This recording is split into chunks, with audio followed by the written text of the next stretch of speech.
चलो चलिए जी, good evening. नया चैप्टर शुरू करने जा रहे हैं, डिसोल्यूशन। एग्जाम की वेटेज बता देता हूं सबसे पहले, ताकि आपको पता चल जाए पेपर में कितने मार्क्स का आने हैं। ये हमारी पार्टनरशिप वाली बुक का, फर्स्ट वाली बुक का लास्ट चैप्टर है। हमारे हिसाब से ये चैप्टर नंबर 7 है, लेकिन बुक के हिसाब से चैप्टर नंबर 5 चल रहा होता है। डीके गोयल वाली बुक के हिसाब से 5। सिंपली पार्टनरशिप का आखिरी चैप्टर है डिसोल्यूशन। डिसोल्यूशन का मतलब क्या होता है? जब हम बिजनेस बंद कर रहे हैं। एग्जाम में 6 से 7 नंबर का ये वाला चैप्टर आएगा आपको। 6 से 7 या 5 to 7 लिख रहा हूं मैं। 5 to 7 मार्क्स का पेपर में क्वेश्चन आएगा। 6 नंबर का एक क्वेश्चन आएगा बड़ा। कभी कभी 6 नंबर का आ जाता है, कई बार 4 नंबर का क्वेश्चन आ जाता है। अक्षय अभी इधर ध्यान दे। 4 नंबर का क्वेश्चन आ सकता है या 6 नंबर का क्वेश्चन आ सकता है बड़ा, और एक क्वेश्चन आएगा एमसीक्यू की फॉर्म में। तो टोटल 5 to 7 मार्क्स मैंने लिख दिया पेपर में आने वाला है ये वाला चैप्टर। इस चैप्टर में इस चैप्टर में दो तरह के क्वेश्चंस बनते हैं। 70% चांसेस हैं। 70% चांसेस जो हैं इस चैप्टर में, वो आएगा आपको जर्नल का क्वेश्चन। जो बड़ा क्वेश्चन कह रहा हूं ना, 4 से 6 नंबर का, तो 70% चांसेस हैं जर्नल का क्वेश्चन आएगा।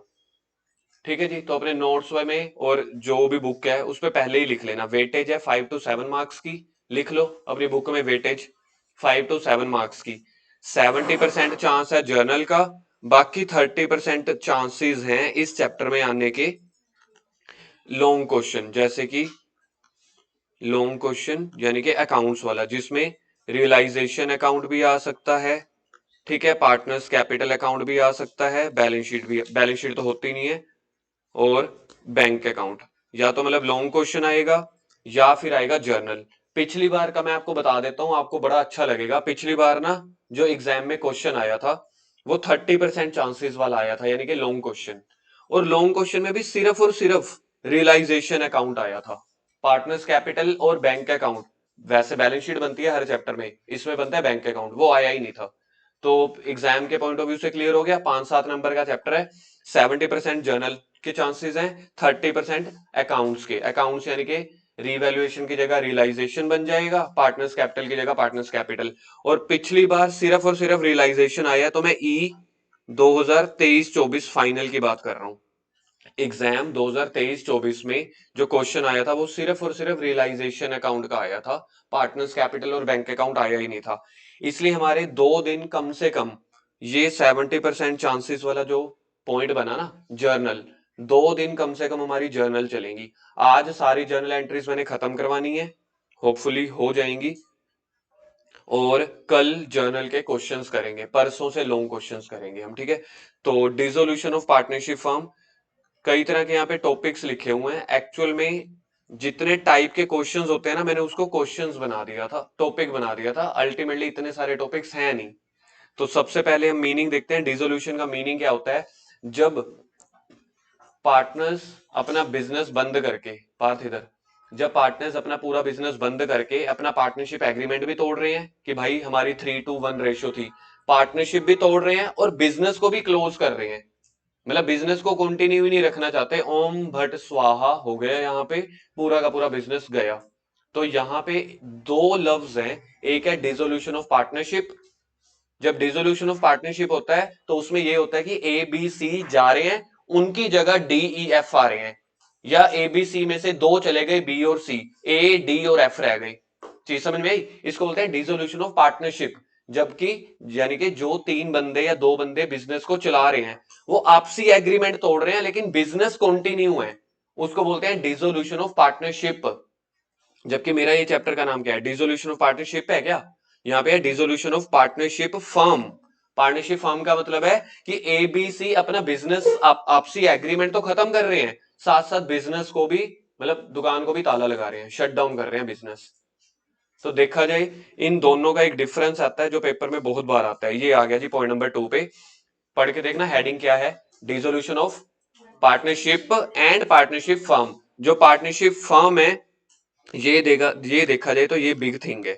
बिग थिंग का मतलब है ये ज्यादा वाइड है, क्योंकि इसमें तो बिजनेस ही बंद हो रहा है, दुकान को भी ताला लगा रहे हैं। जबकि जो डिसोल्यूशन ऑफ पार्टनरशिप है उसमें ए बी सी खत्म कर रहे हैं अपना एग्रीमेंट, उसकी जगह या तो न्यू रेशियो लेके आएंगे या नया एग्रीमेंट लेके आएंगे, या उन 3 पार्टनर्स की जगह कोई 3 नए पार्टनर्स आ जाएंगे, लेकिन बिजनेस चलता रहेगा। तो पॉइंट नंबर 1 देखते हैं, मीनिंग डिसोल्यूशन ऑफ पार्टनरशिप में यहां पे एग्जिस्टिंग एग्रीमेंट चेंज हो रहा है, यहां पे पूरा का पूरा बिजनेस ही क्लोज हो रहा है। पॉइंट नंबर 2 देखते हैं, कॉन्टिन्यूएशन ऑफ बिजनेस।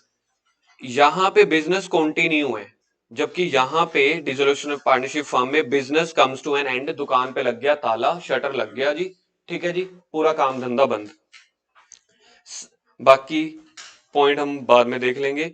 यहाँ पे 7th पॉइंट देख लेते हैं। यहाँ पे डिसोल्यूशन ऑफ पार्टनरशिप में कोर्ट कचहरी की कोई भी इंटरवेंशन नहीं होती, कोई कोर्ट कचहरी की इंटरवेंशन नहीं होती, जबकि डिसोल्यूशन ऑफ पार्टनरशिप फर्म में कोर्ट कचहरी बीच में आ भी सकता है, नहीं भी। सर ऐसा क्यों? इसके अलग अलग केसेस हैं, ये हैं मोड्स ऑफ डिसोल्यूशन। मोड्स का मतलब है हम अपने बिजनेस को कैसे, किन किन तरीकों से बंद कर सकते हैं। ये एग्जाम में बहुत आता है ये वाला क्वेश्चन, इसके बीच में कुछ भी आ सकता है। आएगा ये वाला क्वेश्चन, पता है कहां पे? मैं आपको पहले ही आज ही बता देता हूं। अगर एमसीक्यू का 1 नंबर का क्वेश्चन आया मोड्स का, असर्शन और रीजनिंग में बन के आएगा, ठीक है जी। मोड्स का मतलब किन किन तरीकों से। सबसे पहला है without the intervention of court. बताना इसमें कोर्ट इंटरफेयर कर रहा है कि नहीं कर रहा। कोर्ट का मतलब है यानी कि लीगल कुछ हो गया, पुलिस आ गई, केस चल गया हमारा, ठीक है। तो विदाउट द इंटरवेंशन में कि हम कोर्ट कचहरी को बीच में नहीं लेके आ रहे, तो हम अपना बिजनेस कैसे क्लोज कर सकते हैं। पार्थ थोड़ा एक्टिव हो जा भाई। तो बिना कोर्ट कचहरी के हम अपना बिजनेस कैसे खत्म कर सकते हैं। सबसे पहला तो सबसे बेसिक पॉइंट, आपस में म्यूचुअल एग्रीमेंट कर लिया, दुकान अच्छी नहीं चल रही, या कोई 2 पार्टनर में से एक फॉरेन शिफ्ट हो रहा है, चल यार दुकान बंद कर देते हैं। तो पहला हो गया म्यूचुअल एग्रीमेंट से क्या हो सकता है, business close, dissolution of partnership firm.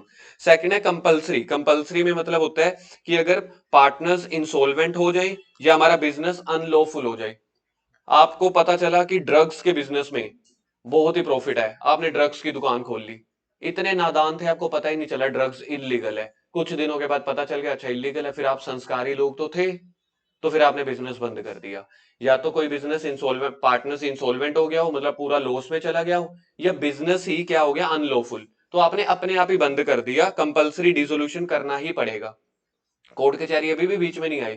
जैसे ही आपको पता लगा बिजनेस इलीगल है, तो ये तो कंपलसरी बंद करना पड़ेगा।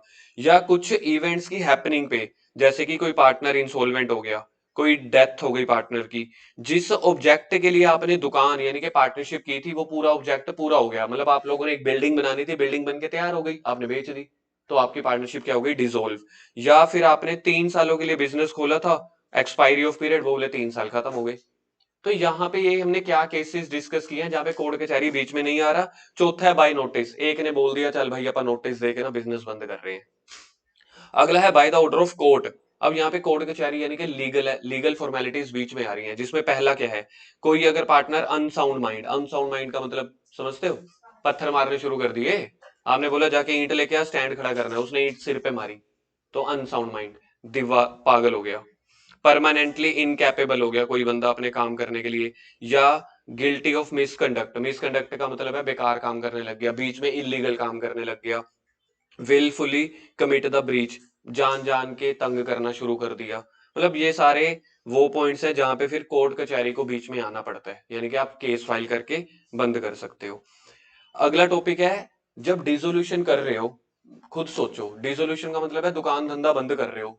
हमारे समझने के लिए हम तो 15 मिनट में, हमने तो 1 मिनट में दुकान बंद कर दी, चलो जी डिसोल्यूशन ऑफ पार्टनरशिप का मतलब क्या है, दुकान बंद हो गई, ताला लग गया। प्रैक्टिकल लाइफ में इतना आसान थोड़ी ना होता है। जो स्टॉक पड़ा है उसका क्या करेंगे, जो बैंक से लोन लिया हुआ है उसका क्या करेंगे, जो बैंक के नाम पे जीएसटी या अकाउंट खुलवाए हुए हैं, बैंक अकाउंट खुलवाए हुए हैं, उनका क्या करेंगे। तो डिसोल्यूशन के केस में सारी एसेट्स को बेच के पैसा इकट्ठा करना पड़ता है। और आपको पता है मौके पे जब एसेट्स बेचे, मौके पे अगर कोई चीज बेचनी पड़े मजबूरी में, कम प्राइस में बिकेगी, हर किसी को पता है। आपके पास अब जैसे मेरे पास ये टेबल है, ये टेबल मैंने 2500 की ली थी, आज मैं दुकान बंद कर रहा हूँ, तो मैं पुरानी बेचना चाह रहा हूँ, क्योंकि कर्जा बहुत चढ़ा हुआ है। सामने वाला बंदा क्या कहेगा, भाई साहब मैं तो 500 में लूंगा, अब बेचना पड़ेगा। तो यानी कि जब डिसोल्यूशन हो रहा होता है, सारी एसेट्स और स्टॉक को बेचो, सस्ता बिके महंगा बिके, क्वेश्चन में दिया होगा कि कितने में बिका है, पैसा आ जाएगा, फिर उन पैसों से आपको पेमेंट करनी है। अब पेमेंट 3 जनों को करनी है, ध्यान से सुन लेना। सबसे पहले बाहर वाले बंदों को, बाहर वाले बंदे कौन, क्रेडिटर्स हो गई, आपके लेबर या सैलरी वाले बंदे हो गए, बैंक लोन हो गया, तो इसको बोलते हैं पहले पेमेंट किसको करनी है, आउटसाइडर को। अमन जी सिर नहीं हिलाना, सिर के अंदर कंज्यूम करना है जो मैं बोल रहा हूं। तो सबसे पहले पेमेंट किसको करनी है, इधर देखो ये लिखा हुआ है first of all outsider debt. Outsider debt मतलब जिससे आपने माल खरीदा हुआ है उधार पे, बैंक से लोन ले रखा है, आपकी कंपनी के अंदर सैलरी या वेजेस वाले बंदे थे, उसको बोलते हैं आउटसाइडर। दूसरे नंबर पे अगर कोई पार्टनर की बारी अब आउटसाइडर के बाद आती है, पार्टनर्स की बारी, पार्टनर्स कौन मतलब आपस में, पहले मैं अपने आप को पैसा दूंगा कि पहले बाहर वालों को पैसा दूंगा, पहले बाहर वालों को पैसा दूंगा, फिर उसके बाद पार्टनर्स को। पार्टनर्स की दो तरह के पैसे होते हैं, अगर पार्टनर ने बिजनेस को कोई लोन दे रखा है तो पहले उसका लोन वापस करो, फिर जो पार्टनर ने बिजनेस में कैपिटल लगा रखी है फिर वो कैपिटल पे करो, और उसके बाद भी कुछ बच जाता है, वैसे तो बचता नहीं, उसके बाद भी अगर कुछ बच जाएगा तो आपस में बांट लेना। तो ये ऑर्डर ऑफ पेमेंट बहुत बहुत बहुत इंपॉर्टेंट है। ये पिछले साल सैंपल पेपर में या कहीं पे इसका असर्शन रीजनिंग देखा गया था, ये वाले का ऑर्डर ऑफ पेमेंट का, तो ये बहुत इंपॉर्टेंट है। सबसे पहले पेमेंट किसको देनी है, आउटसाइडर्स को, फिर पार्टनर का लोन, फिर पार्टनर्स की कैपिटल, फिर कुछ बच जाएगा तो आपस में बांट लेंगे प्रॉफिट शेयरिंग रेशियो में। एक टॉपिक है डिस्टिंक्शन बिटवीन फर्म्स डेट या प्राइवेट डेट। फर्म्स डेट यानी कि जो बिजनेस के तौर पे हमने किसी को पैसा देना है, प्राइवेट डेट का मतलब है जो पार्टनर ने पर्सनली किसी को पैसा देना है। जो पार्टनर ने पर्सनली किसी को पैसा देना हो तो क्या बिजनेस में उसका कोई लिंक है, नहीं। एग्जाम में वैसे आ नहीं सकता, थ्योरी है, तो आप अपने एक दो पॉइंट ऐसे ही रीड आउट कर लेना कल को कभी जिंदगी में टाइम मिले तो। अब हम बात कर रहे हैं हमारे प्रैक्टिकल क्वेश्चंस की। प्रैक्टिकल क्वेश्चंस के अंदर क्या है, topic number 6 accounting procedure. Accounting procedure का सिंपल मतलब है जो आपके क्वेश्चंस हैं, क्वेश्चन 1 2 3 4 जो आएंगे, तो वो हमें क्वेश्चंस कैसे सोल्व करने हैं। तो उसमें हमें चार तरह के अकाउंट बनाने पड़ते हैं। सबसे पहला बनाना पड़ता है रियलाइजेशन अकाउंट।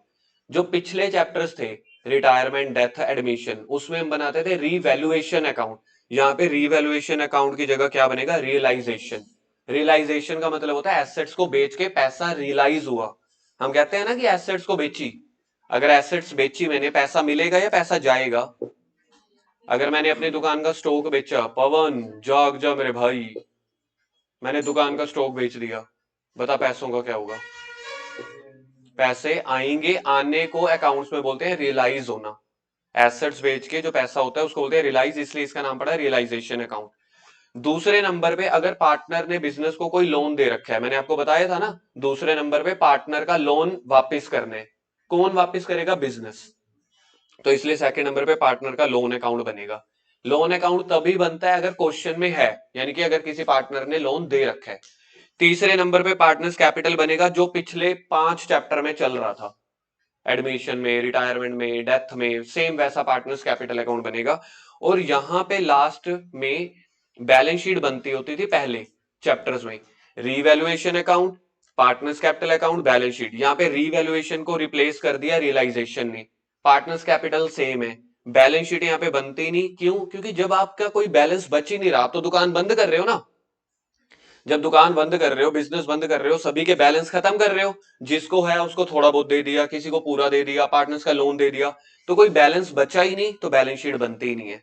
तो इसलिए बैलेंस शीट की जगह यहाँ पे क्या बनता है, कैश अकाउंट। कैश अकाउंट के 3 नाम है, कैश अकाउंट बोल लो आप, इसी को बैंक अकाउंट बोल लो आप, इसको कैश बुक बोल लो, ये एक ही बात होती है। इसमें हम क्या लिखते होते हैं, कैश अकाउंट या कैश बुक में कहां से पैसा आया, कहां पे पैसा गया।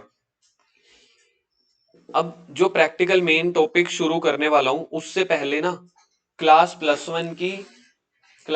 वन की जो सबसे बेसिक अकाउंटिंग टर्म्स है ना वो समझाने लगा हूं मैं सबसे। क्लास प्लस वन में अकाउंट्स में 3 रूल होते थे, पर्सनल, रियल, नॉमिनल। ठीक है जी। पहला रूल कौन सा होता था, पर्सनल। पर्सनल रूल कहता है debit the receiver, credit the giver, काम में नहीं आने वाला ज्यादा। सेकंड होता है रियल रूल, ये मेरे पास अब इस चैप्टर में काम में आएगा। रियल रूल जो होता है ना, रियल रूल जो होता है वो एसेट से रिलेटेड होता है। मतलब अगर कोई भी एसेट आपने खरीदी है या बेची है तो रियल रूल का फॉर्मूला होता था डेबिट व्हाट कम्स इन। मतलब अगर कोई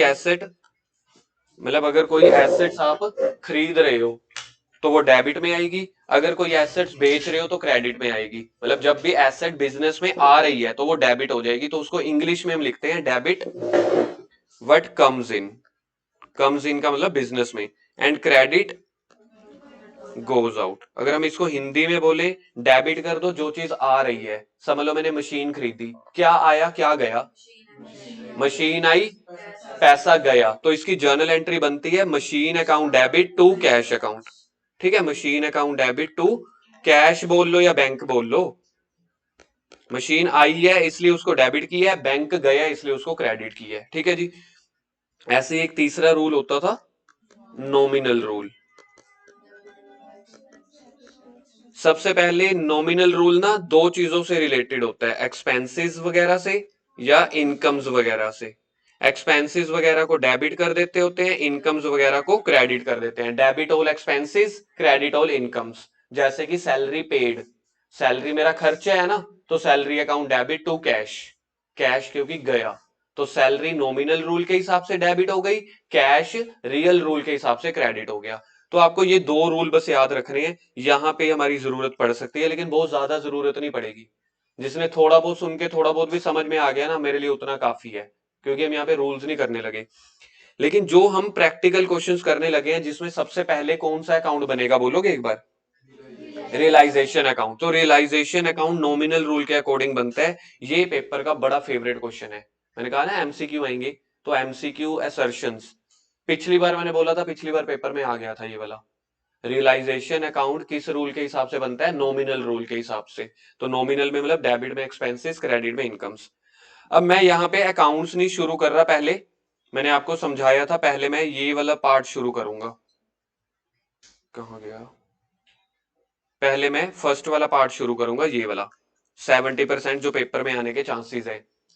देखो 5 में से ना 3 बार पेपरों में जर्नल एंट्री आती है, कभी कभी 4 बार ही। मतलब अगर पिछले 5 साल का मैं उठाऊं ना, तो 3 साल तो कम से कम जर्नल एंट्रीज ही होंगी। तो इसलिए हमने जर्नल एंट्रीज को भी स्ट्रॉन्ग रखना है। तो पहले हम टॉपिक शुरू करेंगे जर्नल एंट्रीज के हिसाब से।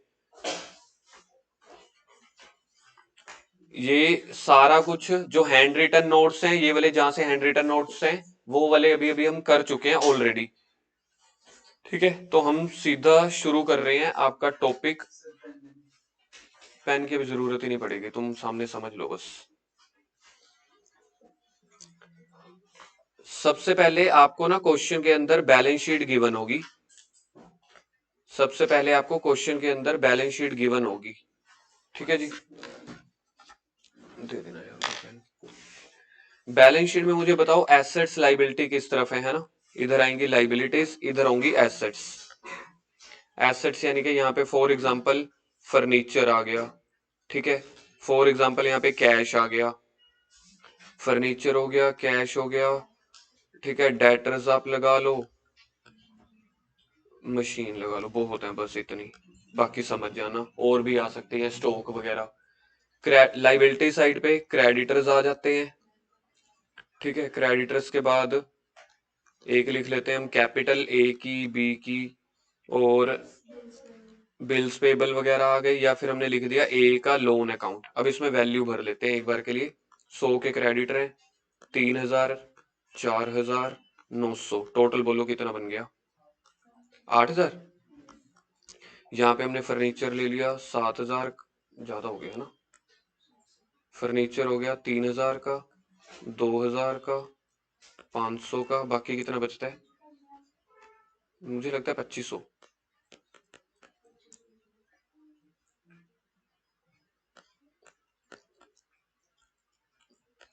यहां तक समझ में आ गया? बैलेंस शीट ये क्वेश्चन में गिवन होगी हमें। इस चैप्टर में ना कई बार क्वेश्चन में आती है, कई बार ना क्वेश्चन में सिर्फ वैल्यूज दी होंगी, कहेंगे कैपिटल गिवन नहीं होगी कि कैपिटल कैलकुलेट कर लो, तो एसेट्स में से लाइबिलिटी माइनस कर देंगे, कैपिटल आएगी। अब मैं शुरू क्या करने जा रहा हूं, सबसे पहले इस चैप्टर में रियलाइजेशन अकाउंट बनता है। तो इस चैप्टर में जितनी भी एसेट्स और लाइबिलिटी है, लोन है, कैपिटल है, जो मैंने आपको बोला था 4 अकाउंट बनते हैं, पहले उनको चारों अकाउंट में ट्रांसफर करना होगा। यहां से क्वेश्चन शुरू होता है। बैलेंस शीट आपको क्वेश्चन में गिवन होगी, 4 अकाउंट बनाने हैं। सबसे पहले बनेगा रियलाइजेशन अकाउंट। ठीक है जी, रियलाइजेशन अकाउंट। दूसरे नंबर पे बनेगा पार्टनर्स का लोन अकाउंट। हमने इस क्वेश्चन में किसका लोन लिया था? ए का लोन, तो ए का लोन अकाउंट बनेगा यहाँ पे, एज लोन अकाउंट। फिर बनेगा पार्टनर्स कैपिटल अकाउंट तीसरे नंबर पे। ठीक है जी, तीसरे नंबर पे बनेगा partners capital account. Partners capital account A B, ठीक है जी, ए बी। उसके बाद यहाँ पे चौथे नंबर पे बैलेंस शीट तो बनती नहीं, यहाँ पे क्या बनता है, बैंक अकाउंट। अब उसको कैश अकाउंट बोल लो, आप उसको कैश बुक बोल लो। ये 4 अकाउंट बनेंगे। ये आपके पास क्वेश्चन होगा, क्वेश्चन के नीचे एडजस्टमेंट दी होंगी। अब सुनो क्वेश्चन स्टार्ट कहां से होगा। आधे जनों को पता होगा क्वेश्चन कहां से स्टार्ट करना है। सबसे पहले बैलेंस शीट खाली करनी है। अक्षय पहले समझ ले, इसकी जरूरत ही नहीं है, ऐसे कम से कम 20 क्वेश्चन आ जाएंगे। सबसे पहले हमें क्या करनी है, जो क्वेश्चन में बैलेंस शीट दी होगी, बैलेंस शीट को खाली करना है। चाहे आप लाइबिलिटी साइड से खाली करो, चाहे एसेट साइड से। तो सबसे पहले हम एसेट्स खाली कर रहे हैं। एसेट्स के अंदर ना कैश कितने, 2000, इसको मैं नीचे लिख रहा हूं कैश को। अब एसेट्स के अंदर कैश को छोड़ के बाकी एसेट्स आइडेंटिफाई करो, ये 3 है। इनको सबसे पहले, हमारे इस चैप्टर का रूल क्या है, जितनी भी एसेट लाइबिलिटी जो भी है, इनको पहले इनके अपने अपने अकाउंट में भेज दो। एसेट और लाइबिलिटी के लिए इन्होंने अकाउंट रखा रियलाइजेशन अकाउंट, तो एसेट इस तरफ आई थी ना, तो इसको इसके क्रॉस मल्टीप्लाई वाली शिफ्ट कर दो। तो सबसे पहली हमारी एंट्री क्या बनी, जर्नल एंट्री शुरू हो गई। अब सबसे पहली जर्नल एंट्री बनी, transfer all assets from balance sheet to realisation account. Cross multiply वाली साइड की है, तो यहां से देखो क्वेश्चन शुरू हो गया। टू क्या क्या थी, to furniture, to debtors, to machine, ठीक है। वैल्यूज देखें क्या क्या थी, 3000, 500, 2500, 3000, 500, 2500। ये मेरी फर्स्ट एंट्री स्टार्ट हो गई। आप इसको जर्नल एंट्री के हिसाब से भी समझ सकते हो, आप इसको अकाउंट के हिसाब से भी। तो मेरी फर्स्ट एंट्री का टाइटल क्या बना, transfer the assets from balance sheet to realisation account. अब जो बच्चे पहली बार कर रहे हैं वो कहेंगे सर, जो पहली बार कर रहे हैं वो कहेंगे सर कैश अकाउंट का क्या हुआ। कैश के लिए ना हमने एक अलग अकाउंट बनाया हुआ है, देखो बैंक अकाउंट या कैश अकाउंट बनाया हुआ ना, तो हर किसी को अपने अपने घर पे भेजने हैं। जब हम शाम को घर पे जाते हैं, पड़ोसियों के घर थोड़ी भाग जाते हैं सर, कभी कभी दोस्तों के घर भाग जाते हैं, पर फिर भी तुम्हें कितनी देर सुलाएगा वो, एक दिन 2 दिन। नॉर्मली हम बात करें, हम अपने घर जाते हैं ना। तो ऐसे ही जो भी एसेट लाइबिलिटी बैलेंसेस हैं, इनको हमने 4 घर बनाए, इनको इनके घर पे भेजना है। एसेट और लाइबिलिटी को रियलाइजेशन के घर, लोन को लोन अकाउंट के घर, कैपिटल को कैपिटल अकाउंट के घर, कैश को कैश के घर। यहां तक चीज समझ में आई। तो सबसे पहले मैंने एसेट्स को ट्रांसफर किया है, कहां से शिफ्ट हुई है, बैलेंस शीट से रियलाइजेशन में। तो मेरे को इसकी जर्नल एंट्री बनानी है। रियलाइजेशन के डेबिट में डाला ना मैंने इसको, तो एंट्री बनी realisation account debit to assets, वही जो भी एसेट्स का नाम है, फर्नीचर मशीन जो भी है। तो रियलाइजेशन के डेबिट में हमने कितना पैसा डाला, फर्नीचर का समझ लो अभी फिलहाल के लिए। अब वैल्यूज पे मत जाना, कॉन्सेप्ट सीखना, ठीक है। मैं वैल्यू ओरिएंटेड नहीं हो रहा, 2500 था सर, 500 था, जो भी है समझ जाना, वैल्यूज को मत देखना। तो ये मेरी फर्स्ट जर्नल एंट्री हो गई जो पेपर में आती है कि ट्रांसफर द एसेट्स, इसकी जर्नल एंट्री बनाओ। तो इसकी जर्नल एंट्री कहां पे जा रही है, ये रियलाइजेशन के डेबिट में। तो मतलब हम यहाँ पे जर्नल एंट्री भी हमने शुरू कर दी है, और जो 30% वाले सारे अकाउंट बनाने हैं वो भी शुरू कर दी है। तो मेरी पहली एसेट्स ट्रांसफर हुई है, एसेट्स ट्रांसफर हो गई। अब मुझे अगर इन एसेट्स को बेचना है, समझ लो इन एसेट्स को बेचना है मुझे, अब बताओ ट्रांसफर करने के बाद ये वाली मेरी एसेट्स बैलेंस शीट में पड़ी है अभी या रियलाइजेशन में पड़ी है। तो जब मैं बेचूंगा, बेचने की एंट्री क्या होती है, पैसा आएगा, डेबिट वर्ड कम्स इन। तो जब पैसा आ रहा है बैंक अकाउंट डेबिट, अब टू फर्नीचर नहीं कर सकता मैं, अब करूंगा टू रियलाइजेशन, ब्रैकेट में मैं लिख दूंगा फर्नीचर बस। क्यों, क्योंकि अब मेरी एसेट जो पड़ी है ना, मेरी एसेट जो पड़ी है वो रियलाइजेशन के डेबिट में पड़ी है। इधर देखो मेरी एसेट कहां पे पड़ी है, रियलाइजेशन के डेबिट में। तो अब निकाल लूंगा भी कहां से भाई, जिस डिब्बे में पड़ी होगी, जिस अकाउंट में पड़ी होगी, उसी अकाउंट से खींचूंगा ना, उसको निकाल लूंगा। तो इसलिए इस एसेट्स की एंट्री क्या बनेगी, बैंक अकाउंट डेबिट। तो यानी कि एसेट्स को लेके हमारा पहला कॉन्सेप्ट खत्म हो गया, जिसको मैं हमेशा बोलता हूं हमारा इस चैप्टर का जो सबसे बेसिक पॉइंट है, जिसको हम बेस बोलते हैं। तो ये मेरा फर्स्ट बेस है। अगर आपको ये समझ में आया है तो इसका मतलब ये है कि आपके बेसिक्स क्लियर होने शुरू हो जाएंगे अब से। पहला, पहले मैंने एसेट्स को ट्रांसफर किया, कहां से कहां, बैलेंस शीट से। अब कई कई बच्चे ना मुझसे पूछ लेते हैं, आप ऐसे समझ सकते हो 15 में से कोई 1-2 बच्चे, सर ये जब एसेट आई थी, आई कहां से थी, भाई कुछ साल पहले खरीदी होगी। तो हम पहले क्या देखते हैं, एसेट्स खरीदने की entry, furniture account debit to bank या टू कैश। ये अभी क्यों नहीं आ सकती, क्योंकि भाई साहब अब तो बिजनेस बंद कर रहे हैं। तो ये तो हमने कभी पास्ट में खरीदी होगी 5-10 साल पहले, तो तब मेरी फर्नीचर डेबिट में आई होगी, बैंक क्रेडिट में। तो एसेट को खरीदने की एंट्री पेपर में नहीं आती, लेकिन आपको आनी चाहिए, ठीक है, हमारा बेस ही है ये भी। अब इस एसेट को मैंने ट्रांसफर किया, कहां पे ट्रांसफर किया था, रियलाइजेशन के डेबिट में, तो इसलिए एंट्री बनी रियलाइजेशन अकाउंट डेबिट टू जो भी एसेट का नाम होगा, फर्नीचर, डेटर, स्टॉक, मशीन, जो भी है। और अगर मेरे को प्रैक्टिकल क्वेश्चन करना है तो रियलाइजेशन के डेबिट में लिख देंगे, ये देखो लिख दिया। दूसरे नंबर पे इन एसेट्स का क्या करना है, रियलाइजेशन में डाल के इसको बेचना है। यार दुकान बंद हो रही है, बेचेंगे तभी तो पैसा मिलेगा, तभी तो बैंक वालों का क्रेडिटर का पैसा चुकाएंगे, बेचने से पैसा आएगा। बोलना general entry bank account debit to realisation, तो इसलिए बैंक के डेबिट में भरेंगे ये वाला 2500 रुपए। समझ लो 2500 वाली चीज आपकी 2200 में बिकी है, ऐसा भी हो सकता है। तो पैसा बैंक के डेबिट में आएगा और रियलाइजेशन के क्रेडिट में। तो देखो रियलाइजेशन के क्रेडिट में है, तो देखो मेरी एसेट कहां पे पड़ी थी, रियलाइजेशन के डेबिट में पड़ी थी, तो जाएगी कहां से, यहां से, बाय बैंक ब्रैकेट में फर्नीचर। जिसको नहीं समझ आया वो एंट्री देख लो, bank account debit to realisation, realisation के क्रेडिट साइड, तो ये बना आपका रियलाइजेशन का क्रेडिट साइड 2200 रुपए। आया समझ में।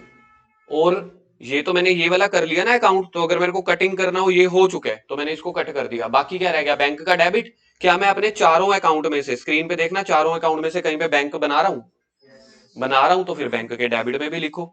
तो बैंक के डेबिट में क्या लिखूंगा, दूसरा नाम टू रियलाइजेशन ब्रैकेट में फर्नीचर 2200 रुपए।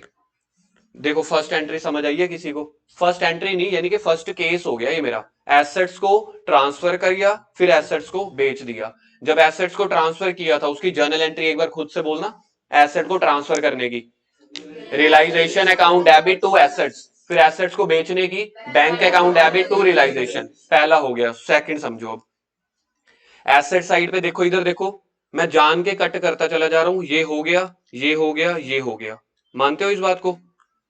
बेचा तीनों को नहीं है, आप समझ जाना, बाकियों को भी बेच के तो वही एंट्री होनी थी। बाकी क्या रह गया, कैश, कैश को कैश अकाउंट में भेजो। कैश अकाउंट क्या है यहां पे, तो कैश इस तरफ था, ये भी फिर से इस तरफ आ जाएगा, क्रॉस मल्टीप्लाई वाली साइड। कैश का मतलब होता है to balance brought down, to balance brought down. कितना कैश था मेरे पास, किसी ने लिखा हुआ था 2000, तो कैश को यहां पे लिख दिया। इसकी जर्नल एंट्री क्या बनी, इसकी जर्नल एंट्री बनी bank account debit to cash. समझ गए, तो इसकी कोई भी जर्नल एंट्री होती ही नहीं है एक्चुअल मायने में, क्योंकि इसको हमने सिर्फ शिफ्ट किया है, तो ये भी खत्म हो गया। क्या मैं सही बोल रहा हूं, मेरी एसेट साइड पूरी खाली हो चुकी है, और जो एसेट्स में थी उसको बेच बेच भी दिया। अब लाइबिलिटी खाली करनी है। लाइबिलिटी में फर्स्ट आइटम पहचानो क्या लिखा हुआ है, जब एसेट मेरा इस तरफ जा रहा था तो लाइबिलिटी मेरी क्रॉस मल्टीप्लाई अपोजिट साइड जाएगी। एसेट और लाइबिलिटी का अपना घर कौन सा होता है, रियलाइजेशन अकाउंट, तो इसको रियलाइजेशन के क्रेडिट में शिफ्ट करो। बाय क्रेडिटर्स कितनी वैल्यू थी, बाय क्रेडिटर्स थे 100 रुपए, सस्ते हैं, बाय क्रेडिटर है 100 रुपए। अब इसकी जर्नल एंट्री आप अपने आप बनाओ, creditors account debit to realisation. अब कर नहीं रहा मैं, समझ गए। अब रियलाइजे, अब मेरे क्रेडिटर कहां से उठ के कहां पे चले गए हैं, बैलेंस शीट से रियलाइजेशन में। अब मुझे लाइबिलिटी को शिफ्ट तो कर दिया, इनको पेमेंट भी तो करनी है। आपने मतलब अपने क्रेडिटर को बोल दिया, हाँ हाँ भाई तेरे को 100 रुपया देना है, हाँ हाँ भाई तेरे को 1 लाख देना है। ओ भाई हंस के हाँ हाँ करने से क्या उसकी पेमेंट हो चुकी है, नहीं, आपने तो भी ट्रांसफर किया ना, मानना कि हाँ भाई आपके पैसे देने हैं, खुश हो जा भाई, खुश होके घर चला जा। नहीं, खुश होने के बाद भाई पैसे दो, असली खुशी तो रोकड़ा मिलने के बाद होगी। तो अब मेरे को इसको पेमेंट करनी है, अब मेरा पैसा आएगा या जाएगा, रियलाइजेशन टू बैंक। यानी कि मैं अच्छा पढ़ा रहा हूं, आपने अपने आप बोल दिया, थैंक यू बोलो, ठीक है। तो अगर मेरे क्रेडिटर्स रियलाइजेशन के क्रेडिट में पड़े हैं, तो अब जब इसको कैंसिल करना है, कैंसिल करने का मतलब जब इसको पे करना है, तो ऑब्वियस यहां से करेंगे, क्योंकि देखो जब फर्नीचर पड़ा था डेबिट में, तो उसको निकाला यानी कि बेचा कहां पे, क्रेडिट में, तभी तो एंट्री सेट ऑफ होगी, एक बार डेबिट एक बार क्रेडिट। सेम ऐसे ही क्रेडिटर आए कहां पे हैं, रियलाइजेशन के क्रेडिट में, तो जाएंगे कहां पे, डेबिट में। ये जो मैं आपको बता रहा हूं, आए हैं क्रेडिट में जाएंगे डेबिट में, ये तो है एक ट्रिक, ये लॉजिक नहीं है। लॉजिक क्या होता है, अकाउंट्स का सिंपल लॉजिक पता है क्या होता है, कोई बता सकता है, मैंने अपनी क्लास में तो बहुत बार बताया हुआ है, अकाउंट्स के लॉजिक क्या होते हैं। नहीं, ये तो ट्रिक होती है। अकाउंट्स का जो लॉजिक होता है ना, अकाउंट्स का लॉजिक का मतलब होता है उसकी जर्नल एंट्री। जब भी कभी कभी आपसे पूछे ना इसका लॉजिक क्या है, तो पहले उसको जर्नल एंट्री करके दिखाओ कि भाई साहब ये है। दूसरी चीजें जो आप बताते हो वो आप उसकी ना ट्रीटमेंट बताते हो कि इसको डेबिट में लिख दो, सर इसका मतलब है हम पैसे दे रहे हैं, ये आप उसकी ट्रीटमेंट्स बता रहे हो। तो अकाउंट्स में लॉजिक का मतलब होता है उसकी जर्नल एंट्री। तो रियलाइजेशन में पैसा आया था, एक बार फिर से बताना, लाइबिलिटी ट्रांसफर करने की journal entry, creditors account debit या bill payable account debit to realisation. तो अब मैं उसको पेमेंट कर रहा हूं, realisation account debit to bank, क्योंकि पैसा जा रहा है इसलिए बैंक क्रेडिट हो गया। रियलाइजेशन के ब्रैकेट में उस वाली लाइबिलिटी का नाम लिख देंगे, चाहे क्रेडिटर है, चाहे लोन है, चाहे बिल्स पेबल है। जितने भी पैसे देंगे, 100 रुपए था ना, तो समझ लो हमने उसको 100 रुपया दे दिया। अब मुझे बताओ ये कहां कहां पे रिकॉर्ड करूं मैं? एक तो रियलाइजेशन के डेबिट साइड पे रिकॉर्ड करूंगा, और बैंक के क्रेडिट में। ये आ गया जी रियलाइजेशन का डेबिट। तो यहां पे हम लिखेंगे नाम दूसरे वाला, टू बैंक ब्रैकेट में क्रेडिटर्स 100 रुपया। तो जो इसका 100 रुपया था देखो हमने यहाँ पे पेमेंट कर दी। बैंक के क्रेडिट में भी तो पैसा गया, तो बैंक के क्रेडिट में लिखो। अब एंट्री क्या थी हमारी? एंट्री थी रियलाइजेशन टू बैंक, तो बैंक के क्रेडिट में लिखेंगे, नाम यूज करेंगे अपोजिट वाले का, बाय रियलाइजेशन ब्रैकेट में क्रेडिटर 100 रुपए। तो आपकी दो एंट्री, दो केसेस हो गए, एक एसेट को ट्रांसफर करके उसको बेचने का, लाइबिलिटी को ट्रांसफर करके उसको पे करने का। एसेट्स को बेचा जाता है, लाइबिलिटी को पे किया जाता है। तीसरे नंबर पे देखना और क्या बच गया बैलेंस शीट में। ये क्रेडिटर को मैं कट कर रहा हूं, कैपिटल, कैपिटल कहां पे जाएगी? कैपिटल अकाउंट में। कैपिटल अकाउंट में ये है, क्या लिखोगे? बाय बैलेंस ब्रॉट डाउन, जो भी कैपिटल है इधर इधर लिख देंगे, इसकी कोई एंट्री नहीं होती। और क्या रह गया? ए का लोन अकाउंट, ए का लोन अकाउंट भी हमने बनाया था, इसको भी इसी तरफ शिफ्ट कर देंगे। जैसे कैपिटल शिफ्ट की है ना बाय बैलेंस ब्रॉट डाउन लिख के, ऐसे ही बाय बैलेंस ब्रॉट डाउन लिख के कितना 900 रुपए, इसको भी शिफ्ट कर देंगे। अब मेरी बैलेंस शीट खाली हो गई। बैलेंस शीट के बाद बाहर जो भी 5-6 एडजस्टमेंट दी होंगी, एडजस्टमेंट में क्या दिया होता है? क्रेडिटर को कितना पे कर रहे हो, मशीन कितने की बिक रही है, क्या रियलाइजेशन के कोई खर्चे हुए हैं, तो उनकी एंट्रीज करेंगे। हाँ जी, ए की वाइफ का लोन अगर दे रखा हो तो उसको आउटसाइडर मानेंगे, उसको भी रियलाइजेशन के क्रेडिट में डालेंगे जैसे क्रेडिटर को डाला है। किसी की भी वाइफ का, ब्रदर का, फादर का अगर कोई लोन अकाउंट दिया हुआ है तो वो पार्टनर नहीं है, तो फिर उसका अलग से लोन अकाउंट नहीं बनेगा। लोन अकाउंट ये तभी बनेगा जब क्वेश्चन में गिवन हो और वो पार्टनर का हो, पार्टनर के बीवी बच्चों का, पेरेंट्स का, वाइफ का हो, तो एज अ क्रेडिटर ट्रीट करेंगे उसको, जैसे यहां पे की है 100 रुपए, फिर उसको पे कर देंगे। अब क्वेश्चन में देखते हैं जी, हम अपने एंट्रीज शुरू कर रहे हैं। सबसे पहली जर्नल एंट्री है, ये देखो आपको मिला, देखना जर्नल एंट्रीज पे आ जाओ, पेज नंबर 239 पे आ जाओ जल्दी से। सबसे पहले है क्लोजिंग द एसेट्स, ये हम कर चुके हैं ऑलरेडी। इधर देखो ये लिखी हुई है क्लोजिंग द एसेट। सबसे पहले एसेट को खरीदा, परचेज करने की ये एंट्री, फिर उसको ट्रांसफर किया। आप देखना ट्रांसफर की एंट्री ठीक की हुई है, रियलाइजेशन के डेबिट में ट्रांसफर किया था टू एसेट्स। फिर एसेट्स को जब बेच रहे हैं, सी एंट्री ये हो गई, bank account debit to realisation. अब एसेट्स में क्या क्या आता है? एसेट्स में टेंजिबल एसेट्स भी आ जाएंगी, इनटेंजिबल भी। इनटेंजिबल यानी कि गुडविल, पेटेंट। एसेट्स में क्या क्या नहीं आएगा? कई बार ना एसेट साइड पे ना ये तीन चीजें दी होती हैं बैलेंस शीट में। Asset side P and L, suspense account, advertisement, deferred revenue, ये एसेट्स नहीं होती, ये हमारे लॉसेस होते हैं। और इन लॉसेस को P and L account, partners capital के डेबिट में बांटना होता है। जो भी लॉसेस होंगे या प्रॉफिट्स होंगे वो पार्टनर्स कैपिटल में जाएंगे, profit credit side, losses debit side, as per nominal rule समझ लो। ऐसे ही क्लोजिंग द लाइबिलिटीज भी हम कर चुके हैं। क्लोजिंग द लाइबिलिटी में पहले क्या था? सामान समझ लो उधार पे खरीदा, बी और सी हमारे लिए है। लाइबिलिटी ट्रांसफर करने की entry, creditor account debit to realisation, फिर रियलाइजेशन वालों को पे कर रहे हैं, realisation account debit to bank. ये दो एंट्री अभी अभी हम करके आए हैं। इंपॉर्टेंट पॉइंट दिया हुआ है, ये पढ़ के देखो। इंपॉर्टेंट पॉइंट नंबर 1, जो पार्टनर का लोन है ना, उसको आउटसाइडर लाइबिलिटी नहीं मानेंगे, उसको अलग से मानेंगे। तो उसको रियलाइजेशन में डालना है कि नहीं डालना, आप बताना। क्या पार्टनर के लोन को रियलाइजेशन अकाउंट में ट्रांसफर करना है? The answer is no. इसके लिए अलग से लोन अकाउंट बनेगा, वहां पे शिफ्ट करना है। पॉइंट नंबर 3, दो एंट्रीज हो गई, अगली एंट्रीज करवा रहा हूं जो पेपर में आने के चांसेस हैं। ठीक है, जो मैंने कहा था जर्नल एंट्री का टॉपिक है, तो मैंने आपको अकाउंट्स वाला भी करा दिया। एंट्रीज कम से कम 20-22 एंट्रीज हैं, 15-20। तो हमारे दो केसेस यानी कि 4 एंट्रीज खत्म हुई हैं। उसके बाद केस नंबर 3, अगर कोई एसेट्स या कोई अनरिकॉर्डेड एसेट को टेक ओवर करके जा रहा है पार्टनर, इसका सिंपल मतलब ये है बिजनेस के अंदर फर्नीचर पड़ा है, दुकान बंद हो रही है, ये है पार्टनर। सबसे पहले आपको याद रखना है बिजनेस और उसके जो ओनर या पार्टनर है दोनों अलग अलग ट्रीट किए जाते हैं।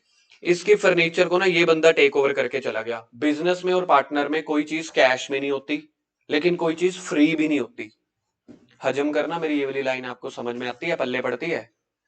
बिजनेस में और पार्टनर में कोई भी चीज कैश के थ्रू नहीं होती कि भाई साहब अगर मैं तेरी एसेट ले गया, मतलब पार्टनर अगर बिजनेस की एसेट ले गया, ले भाई कैश, कैश में नहीं होती, लेकिन फ्री भी नहीं होती। तो ये क्या करते हैं, आपसी लेन देन को कैपिटल अकाउंट से एडजस्ट करते हैं।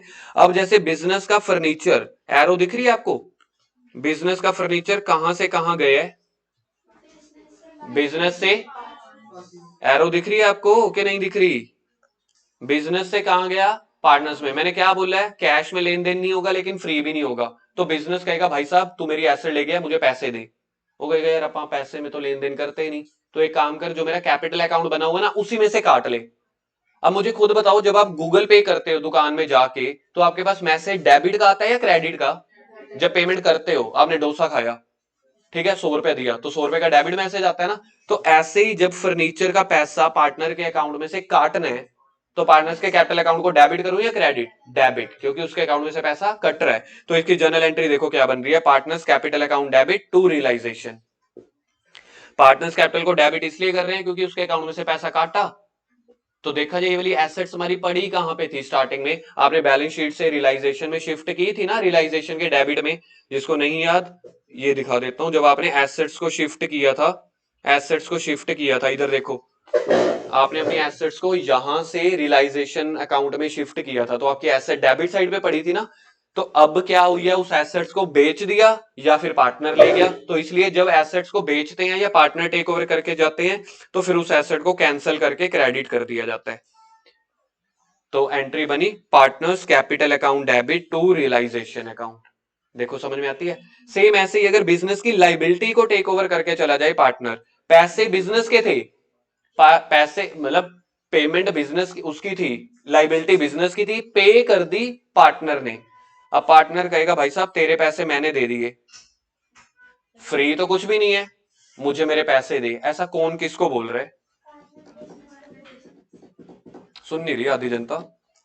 मुझे लगता है ये इसका यूज करना पड़ेगा अभी, एक बार फिर बोल रहा हूं, इसके बाद इसी का यूज होना है। बिजनेस की लाइबिलिटी को पार्टनर ने पे कर दिया, क्या वो पार्टनर के खर्चे थे क्या? किसके थे? पे किसने कर दिए? क्या दोनों अलग अलग हैं? आंसर इज यस, दोनों अलग अलग हैं। क्या दोनों में कुछ भी चीज फ्री है? नहीं है। तो अब पार्टनर किसको क्या बोलेगा? बिजनेस को कहेगा जो तेरे पैसे मैंने दे दिए ना, या तो मुझे कैश दे, लेकिन कैश का लेन देन होता नहीं, या मेरे अकाउंट में जोड़ दे, मतलब मेरे पार्टनर्स कैपिटल अकाउंट में ऐड कर दे। तो अब बताओ पार्टनर की कैपिटल डेबिट होगी या क्रेडिट?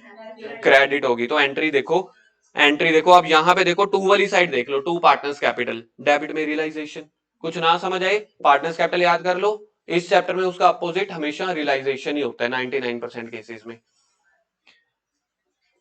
अगर कोई अनरिकॉर्डेड एसेट्स को हमने या कोई भी एसेट्स को बेचा, बेचने की एंट्री तो मैंने पहले ही करा दी है, bank account debit to realisation, क्योंकि मेरी सारी एसेट्स कहां पे पड़ी है? रियलाइजेशन में।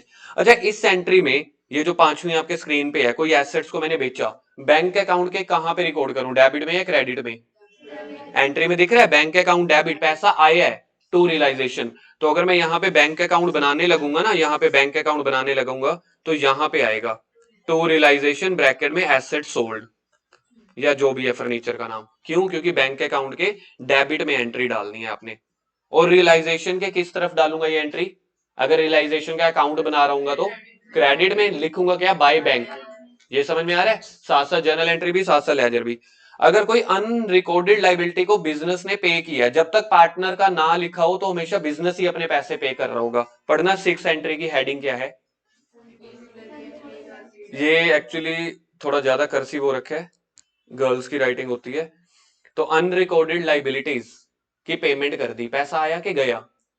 गया। तो टू बैंक, पैसा जा रहा है टू बैंक, डेबिट में क्या भाई? रियलाइजेशन। तो रियलाइजेशन के डेबिट में लिख देंगे इस एंट्री को। अगर यहां पे मैं रियलाइजेशन अकाउंट बनाने लगूं तो यहां पे आ जाएगा टू बैंक ब्रैकेट में लाइबिलिटी या एक्सपेंसेस जो भी है, और बैंक अकाउंट के इस तरफ आ जाएगा। ठीक है जी, कितनी एंट्रीज हो गई? 6 केसेस हो गए हमारे। 7th पे आ जाओ। अच्छा टाइम हो गया, चलो बाकी कल करेंगे। डिसोल्यूशन का चैप्टर हमने कल स्टार्ट किया था। एंट्रीज एक बार के लिए रिवाइज करवा रहा हूँ, जो 6-7 एंट्रीज हो गई थी वो रिवाइज करवा रहा हूँ, और आगे हम आज बाकी एंट्रीज खत्म कर देंगे और क्वेश्चन स्टार्ट कर देंगे। सबसे पहले हमने एंट्रीज की थी एसेट्स को लेके। अगर मैं एसेट्स परचेज करता हूं तो उसकी जर्नल एंट्री थी assets account debit to bank, जो मैंने कहा था सिलेबस में नहीं है, पेपर में आएगी भी नहीं, लेकिन हमें बेसिक्स पता होने चाहिए। जब एसेट्स आती है तब डेबिट साइड पे आती है, जब भी एसेट्स आएगी यानी कि खरीदेंगे। यहां उसके बाद से हमारा ये चैप्टर स्टार्ट होता है कि इस एसेट्स को बैलेंस शीट से ट्रांसफर करना होता था रियलाइजेशन में, तो रियलाइजेशन के डेबिट में ट्रांसफर होती थी। ये एग्जांपल लिया था मैंने, बैलेंस शीट से इस तरफ रियलाइजेशन के डेबिट वाली साइड पे एसेट ट्रांसफर होती थी, तो realisation account debit to assets की जनरल एंट्री बनी थी। Realisation account debit to assets, इसके नरेशन क्या है, being assets transfer to realisation account. फिर अब रियलाइजेशन के बाद हमने इस एसेट को बेच दिया था, बेचने से पैसा आया था, तो bank account debit to realisation. वैसे पूरे सिलेबस में हम एंट्री करते हैं एसेट बेचने की, bank account debit to furniture to machine, क्योंकि यहाँ पे फर्नीचर मशीन मेरी रियलाइजेशन के डेबिट में आ चुकी है, इसलिए अब निकालेंगे भी रियलाइजेशन के क्रेडिट में से। आई कैसे थी, realisation account debit to asset, bank account debit to realisation. Assets के अंदर दोनों चीजें लेनी थी, टेंजिबल एसेट भी इनटेंजिबल एसेट भी। सेम ऐसे ही लाइबिलिटीज को अगर मैं ट्रांसफर करता हूं तो लाइबिलिटीज मेरी ट्रांसफर होती है रियलाइजेशन के क्रेडिट साइड पे, तो एंट्री बन जाएगी लाइबिलिटीज यानी कि creditors account debit to realisation. फिर उसको पेमेंट करनी है realisation account debit to bank. जब पैसा मिल रहा है, मतलब हमारे बिजनेस में जब भी पैसा आएगा तो डेबिट साइड, जब जाएगा तो क्रेडिट साइड। तो यहाँ पे पेमेंट की है, देखो इस एंट्री में realisation account debit to bank, पैसा जा रहा है इसलिए क्रेडिट साइड। इसके लिए कल मैंने पर्सनल रियल और नॉमिनल रूल भी सिखाए थे बच्चों वाले, क्लास +1 के, बचपन के, पर्सनल रियल और नॉमिनल। तो बैंक अकाउंट या कैश अकाउंट मेरा रियल रूल के अकॉर्डिंग जा रहा है तो क्रेडिट वट गोज आउट था, ठीक है जी। उसके बाद अगर कोई एसेट्स को टेक ओवर करके जा रहा है पार्टनर, मतलब बिजनेस की एसेट्स, कल बताया था बिजनेस और पार्टनर्स दोनों अलग अलग पर्सन है, दोनों के आपस में डीलिंग कैश में नहीं होती लेकिन फ्री भी नहीं होती, कल बताया था। तो इसलिए जो भी बिजनेस की एसेट्स को पार्टनर लेके गया है तो फिर पार्टनर के अकाउंट में से पैसा निकालना पड़ेगा। तो जब भी पार्टनर्स के अकाउंट में से पैसा निकालेंगे मतलब उसकी कैपिटल कम हो जाएगी तो पार्टनर्स कैपिटल डेबिट हो जाएगा, तो एंट्री बनी partners capital account debit to realisation. फिर ऐसे अगर कोई लाइबिलिटी टेक ओवर कर जाए तो उल्टी एंट्री कर देते हैं, realisation account debit to partners capital. कोई एसेट्स को हम बेच रहे हैं, अनरिकॉर्डेड एसेट है चाहे सिंपल एसेट है, इसको हम सोल्ड कर रहे हैं, सोल्ड का मतलब होता है रियलाइज, रियलाइज मतलब पैसा मिलना, तो पैसा आएगा bank account debit to realisation. ऐसे ही अगर कोई लाइबिलिटी की पेमेंट कर रहे हो, लाइबिलिटी का पैसा जा रहा है तो टू तो बैंक आ जाएगा, डेबिट में रियलाइजेशन। तो अगर आपको एक चीज समझ में आ जाए ना, पार्टनर्स कैपिटल का अकाउंट आना है या बैंक का, दूसरा हमेशा उसका रियलाइजेशन ही होता है अकाउंट। जैसे यहाँ पे लाइबिलिटीज को पे ऑफ कर रहे हैं ना, पैसा जा रहा है, पैसा जाएगा तो क्रेडिट साइड पे क्या आ जाएगा, टू बैंक अकाउंट। अब डेबिट में अगर नहीं पता लग रहा है रियलाइजेशन, क्योंकि जो भी खर्चे होंगे वो रियलाइजेशन के डेबिट में होंगे। उसके बाद मुझे लगता है हमने शायद यहां से ही शुरू करना है ना। तो नेक्स्ट एंट्री है, अगर कोई रियलाइजेशन के एक्सपेंसेस हैं वो बिजनेस ही पे कर रहा है, मतलब बिजनेस का खर्चा है बिजनेस ने ही पे कर दिया, तो जो भी खर्चे होते हैं ना, जो भी खर्चे होते हैं वो रियलाइजेशन अकाउंट के डेबिट में आते हैं। क्यों, क्योंकि डेबिट में सारे क्या आते हैं, एक्सपेंसेस या लॉसेस। डेबिट साइड पे क्या आते हैं, नॉमिनल रूल के according all expenses and losses. तो अब आप एंट्री देखो क्या है, रियलाइजेशन एक्सपेंसेस, तो एक्सपेंसेस कहां पे आने चाहिए, डेबिट में, तो रियलाइजेशन अकाउंट डेबिट, देखो आ गया रियलाइजेशन के डेबिट में, पैसा गया टू बैंक अकाउंट। ये तो हो गई सबसे सिंपल एंट्री, बिजनेस के खर्चे बिजनेस ने ही पे किए तो रियलाइजेशन टू बैंक। लेकिन अब यहां से थोड़ा सा कहानी या थोड़ा सा लेवल इंक्रीज होने वाला है, ठीक है जी। अगर बिजनेस के खर्चे हैं, रियलाइजेशन एक्सपेंसेस हैं, पेड बाय पार्टनर है, खर्चे किसके हैं, बिजनेस के, बिजनेस को पे करने चाहिए, पार्टनर ने पे कर दिए। पार्टनर कहेगा फिर एक काम करो, ये वाले जो खर्चे आपके बिहाफ पे मैंने पे कर दिए। आपको पता है ये कहानी कौन किसको सुना रहा है, पार्टनर सुना रहा है बिजनेस को कि आपके जो खर्चे मैंने पे कर दिए हैं, तो आपके पे मैंने कर दिए, तो फिर इन खर्चों का हिसाब होएगा क्योंकि कुछ भी फ्री नहीं है। तो एक काम करना, ये वाले पैसे मेरे कैपिटल अकाउंट में जोड़ देना, तो उसके कैपिटल अकाउंट में जोड़ने का मतलब है क्रेडिट कर देना। तो एंट्री बनी realisation account debit to partners capital. Realisation को डेबिट क्यों किया? क्योंकि बिजनेस का खर्च है। टू बैंक की जगह, क्योंकि पैसा अगर हमने दिया होता तो टू बैंक आता, पार्टनर ने दिया तो पार्टनर का नाम आ जाएगा। अगला, अगर रियलाइजेशन के खर्चे हैं, इसकी नरेशन पहले इसका वो पढ़ते हैं हेडिंग।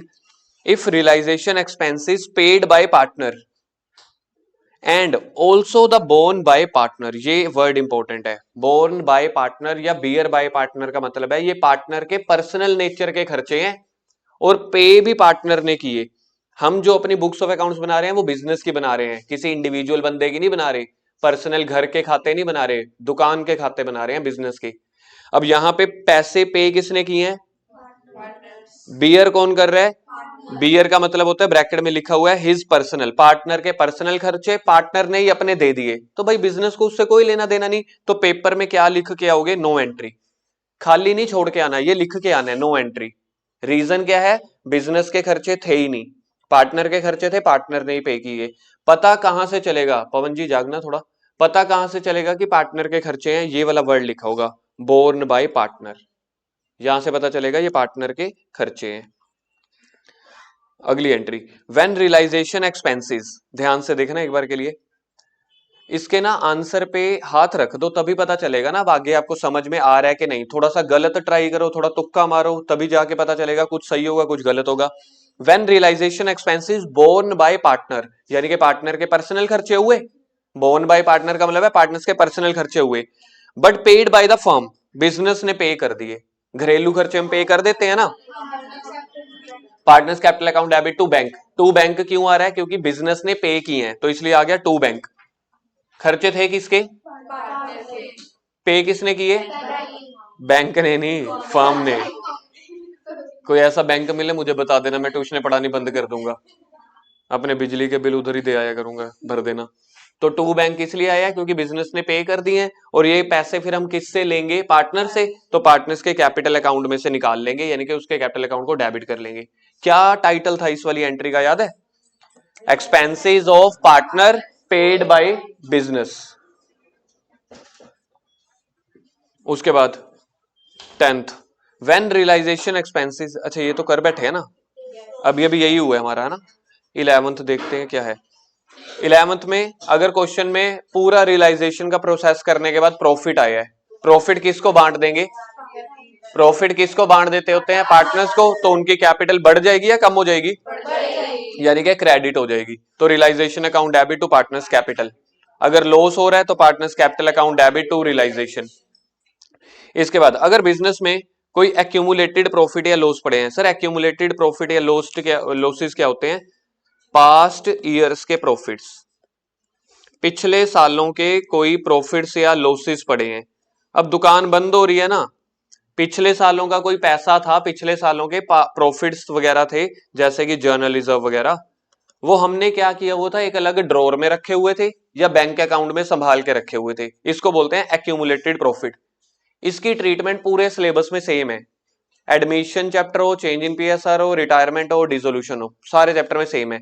ये वाले प्रॉफिट को क्या करेंगे? पार्टनर्स में बांट देंगे। जो अभी अभी हम प्रॉफिट नहीं बांट के आए ऊपर, वो प्रॉफिट ऑन रियलाइजेशन था, ये बिजनेस के बचे हुए प्रॉफिट है। तो इसकी एंट्री देखो क्या हो रही है, सारे प्रॉफिट्स को डेबिट कर दो टू पार्टनर्स कैपिटल, क्योंकि प्रॉफिट से पार्टनर्स की कैपिटल बढ़ती है या कम होती है? तो जब भी कैपिटल बढ़ेगी वो क्रेडिट साइड पे आ जाएगी। अब प्रॉफिट्स के नाम देख लो, एडमिशन वाले चैप्टर में या चेंज इन पीएसआर वाले में ना मैंने प्रॉफिट के 8 नाम लिखवाए हुए हैं, यहाँ पे 3-4 नाम लिख दिए। Accumulated profits, journal reserve, P&L, reserve fund, contingency reserve, capital reserve, security premium, workman compensation, IFR, WCR, कोई भी प्रॉफिट है टू पार्टनर्स कैपिटल। लॉस होगा तो पार्टनर्स कैपिटल को डेबिट कर देंगे। आज ये सारी एंट्री सुननी है, मैंने क्वेश्चन करवाने के बाद सुनूंगा। पार्टनर्स कैपिटल अकाउंट डेबिट, अगर क्वेश्चन में लॉसेस हैं, लॉसेस के 4-5 नाम है, पढ़ के देखो।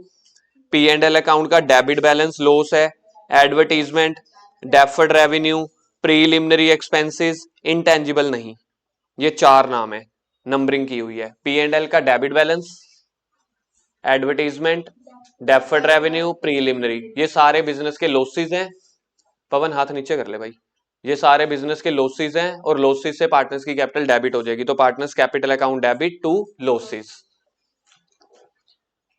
उसके बाद अगर पार्टनर्स की लोन वाली एंट्रीज हैं, पार्टनर्स के लोन वाली एंट्री, अगर बिजनेस पहले लोन ले रहा है पार्टनर से, बिजनेस लोन ले रहा है, बताओ बिजनेस में पैसा आ रहा है कि जा रहा है? बिजनेस लोन ले रहा है पार्टनर से, तो बिजनेस में पैसा आ रहा है, तो bank account debit to partners loan, यानी कि to A's loan B's loan जो भी होगा। देखना समझ में आई? When loan is taken by the firm from the partners, तो बिजनेस में पैसा आ रहा है तो पैसा आएगा bank account debit to A's loan B's loan जो भी है। जब ये पैसा वापस करेंगे तो इसकी रिवर्स एंट्री कर दो, A's loan account debit to bank, जब पैसा आया बैंक डेबिट, जब पैसा जाएगा बैंक क्रेडिट।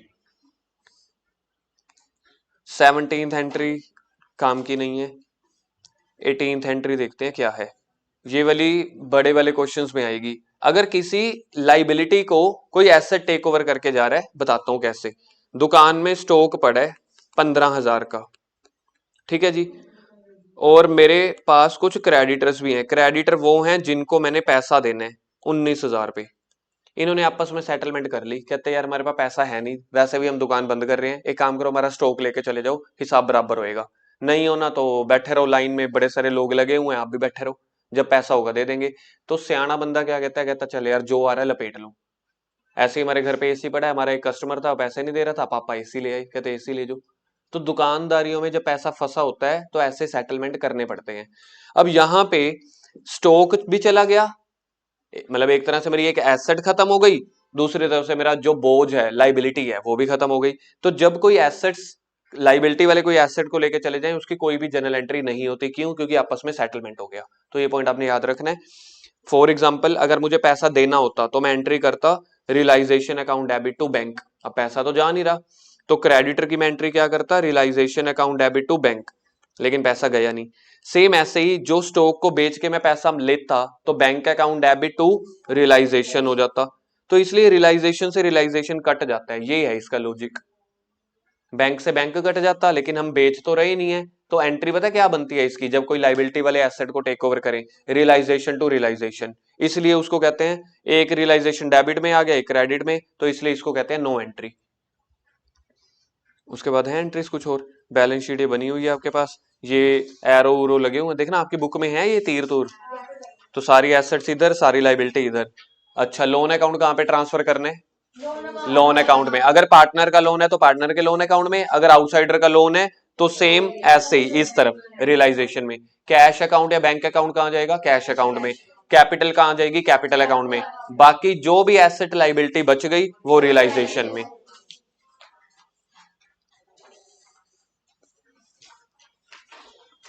चलो जी, इस चैप्टर के नोट्स हुए खत्म।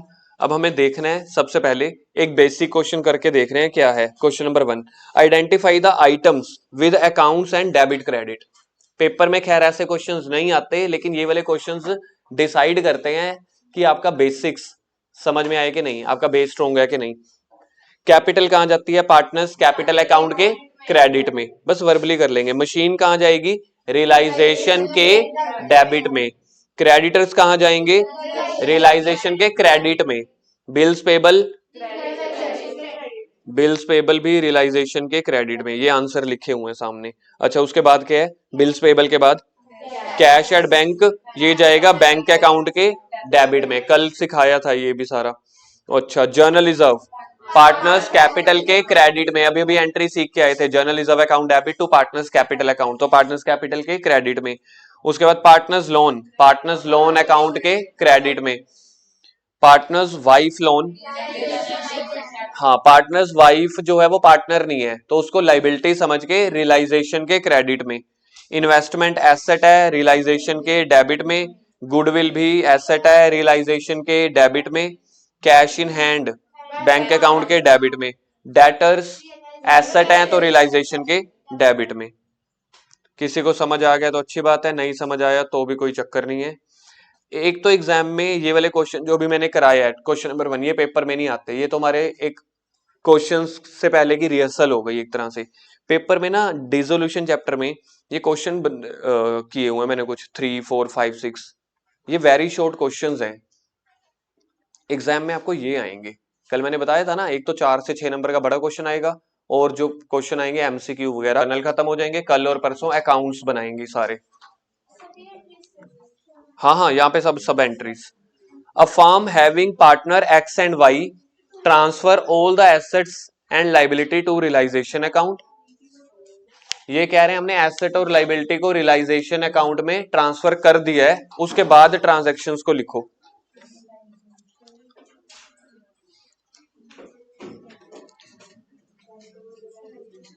फर्स्ट जर्नल एंट्री है bank loan of 15,000 is paid.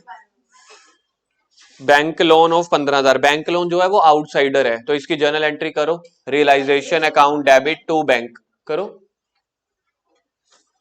First entry करो, जल्दी से फॉर्मेट बनाओ। बैंक लोन वालों को पैसा हमने पे किया है, तो इसकी जर्नल एंट्री बनेगी realisation account debit to bank 15,000। Realisation account debit to bank 15,000। इसी के साथ एक और एंट्री है, stock worth 17,000 taken by the X. Business की एसेट को कौन लेके चला गया? पार्टनर, तो उसके अकाउंट में से पैसा निकाल लो। X capital account debit to realisation.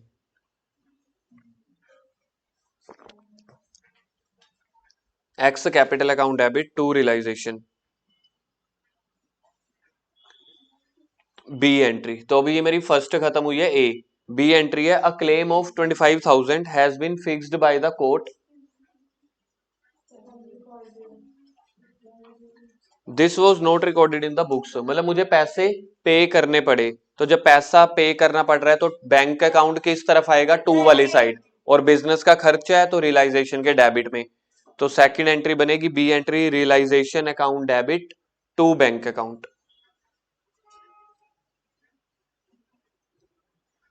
Realisation account debit to bank account. Third देखते हैं, अब पता चलेगा आपको समझ में आ रहा है कि नहीं। Realisation expenses 7,000 borne by Y, तो ये वाई के पर्सनल खर्चे हुए, ये वाले वाई के पर्सनल खर्चे हुए। These expenses are paid out of firm's fund, लेकिन हमने पार्टनर के पर्सनल खर्चे बिजनेस में से पे करवा दिए, तो Y's capital account debit to bank, क्योंकि ये पैसे अब हम वाई से लेंगे।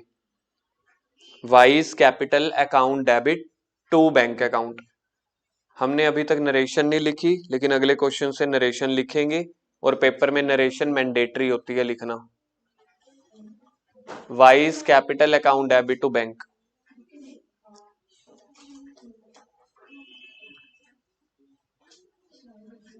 Creditors of 50,000 paid at 10% discount and bills payable. अच्छा, दो अलग अलग एंट्रीज हैं।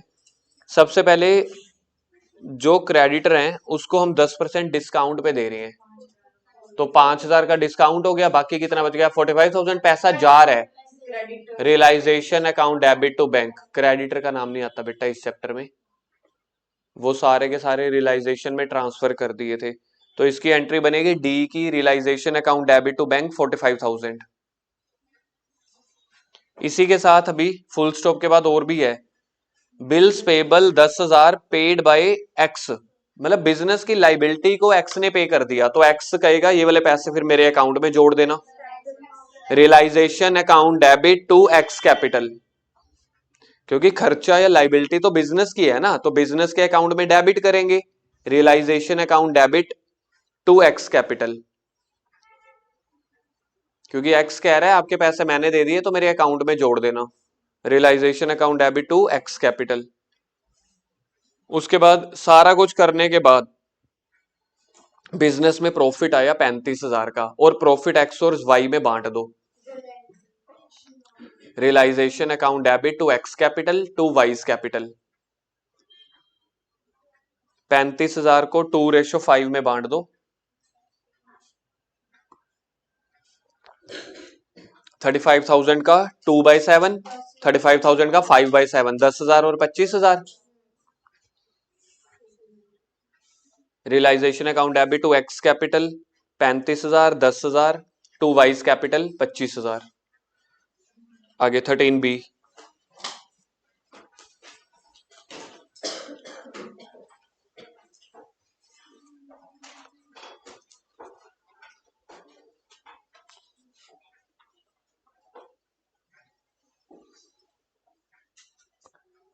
13B जल्दी से फॉर्मेट बनाओ, पार्टनर्स के नेम है ए और B,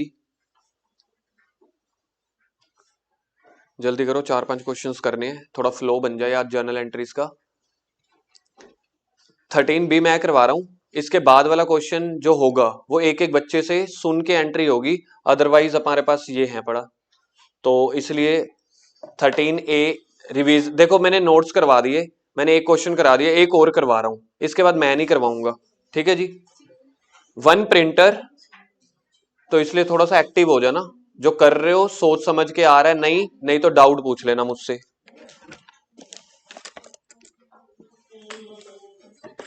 1 printer which had been written off in the books was sold, simple मतलब प्रिंटर बेचा, पैसा आएगा तो bank account debit to realisation. अगर ये डिसोल्यूशन का चैप्टर ना होता, पूरे अकाउंट्स में इसकी एंट्री होती है बैंक टू प्रिंटर, क्योंकि प्रिंटर हमने रियलाइजेशन में शिफ्ट कर दिया था, इसलिए bank account debit to realisation 15,000। ठीक, फर्स्ट एंट्री में जिसको डाउट है पूछ लो। Second, Mr Jadu an old customer whose account for 25,000 written off as a bad debts, इसका मतलब होता है एक बंदा जिसके 25,000 रुपए डूब चुके हैं ऑलरेडी, और मैंने अपनी बुक्स में लिख भी लिया था कि ये बैड डेट्स हो गए हैं in the previous year, paid 80% of the amount, उसने इस बार मुझे 80% पैसा दे दिया, मेरे बिजनेस में पैसा आया या गया है, आया है, तो bank account debit to realisation, 25,000 का 80%, 20,000, bank account debit to realisation 25,000 का 80%, कितना बोला था 20,000। थर्ड देखते हैं क्या है, ए, देखना ए पार्टनर है पहली लाइन में, देखो A agreed to take over firm's furniture, not recorded in the books, उससे कोई मतलब नहीं है, 32,000। बिजनेस की प्रॉपर्टी कौन लेके चला गया, क्या फ्री में होगा क्या, उसके अकाउंट में से पैसा निकाल लेंगे, तो A's capital account debit to realisation, A's capital account debit, A's capital account debit to realisation, how much 32,000। Fourth entry देखते हैं क्या है, there was an old computer which has been written off from the books, ठीक है जी कोई बात नहीं, 5,000 रुपए का एक ओल्ड कंप्यूटर मिला, साइड पे पड़ा था, it is taken by B at estimated price less 30%, किसकी एसेट कौन ले गया, बिजनेस की एसेट को, बिजनेस की एसेट को बी लेके चला गया, सेम अमाउंट पे या डिस्काउंट पे, तो टोटल कितने में लेके गया, 3500 में या 1500, गलत बोल रहे हो, 1500 है ना, हाँ 1500 रुपए डिस्काउंट है, तो कितने में लेके गया, 3500 में, तो फिर इसके पैसे कहां से लेंगे, इसके कैपिटल अकाउंट में से, B's capital account debit to realisation, B's capital account debit to realisation 3500, जिसको कंफ्यूजन है 3500 एक बार पूछ लो, 1500 की डिस्काउंट थी, तो 5,000 में से अगर सामने वाले ने डिस्काउंट दे दी तो हमें कितने पैसे देने हैं, 3500। इन्वेस्टमेंट कॉस्टिंग, इसको करो जी, वेरी वेरी इंपॉर्टेंट।